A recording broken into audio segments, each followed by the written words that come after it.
The historical reliability of the book of Acts. In the book of Acts, chapter 17, verses 21 through 24, there's an interesting story about the Apostle Paul. It reads, "For all the Athenians and strangers which were there spent their time in nothing else, but either to tell or to hear some new thing. Then Paul stood in the midst of Mars Hill and said, Ye men of Athens, I perceive that in all things ye are too superstitious. For as I passed by and beheld your devotions, I found an altar with the inscription, To the unknown God. Whom therefore ye ignorantly worship, him declare I unto you. God that made the world and all things therein, seeing that he is Lord of heaven and earth, dwelleth not in temples made with hands." Now, the thing I want to point out to you is in verse 23, when Paul said that he found an altar amongst the men of Athens, the Athenians, that said that had an inscription which read, "To the unknown God." Now, one may think that these tales of Paul going amongst the Gentiles, taking the message of Christ and the religion of Christianity is mere fairy tale and myth. However, this particular portion can be substantiated in outside sources or non-biblical sources.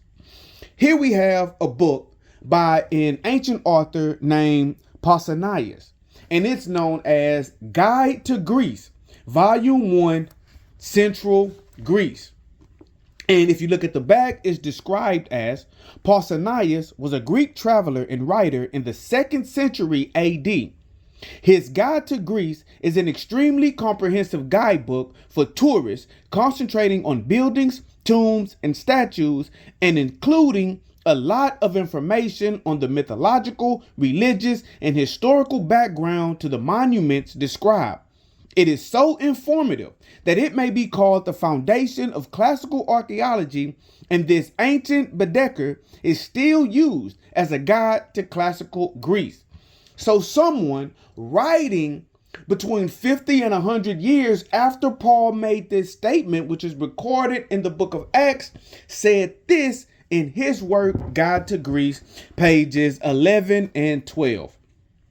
He says, "The Athenians have another harbor at Moncia, with the temple of Monsian Artemis, and one of Phaleron, as I said, with Demeter's sanctuary beside it.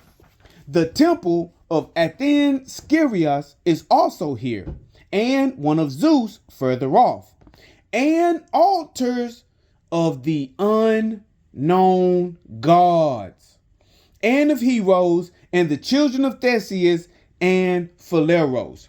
So we see that the Greek author Pausanias is describing that the Athenians had many altars to many deities and heroes in this area. And he says, and I quote, "and altars of the unknown gods." And what does the book of Acts record that Paul says? Paul said, "I found an altar with the inscription, To the unknown God."